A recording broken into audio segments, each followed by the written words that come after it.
次にテキサスクローバーを言います。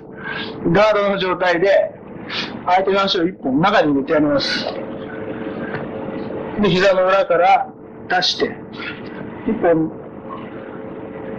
決めるんですけれども、ここまで持っていくのに、しっかり自分の体重を使って、相手を潰しながら、つま先を少しずつ入れてやる。で、がっちり決まったら、タイミングを見て、ひっくり返る。これのポイントとして、軽い相手を選んでください。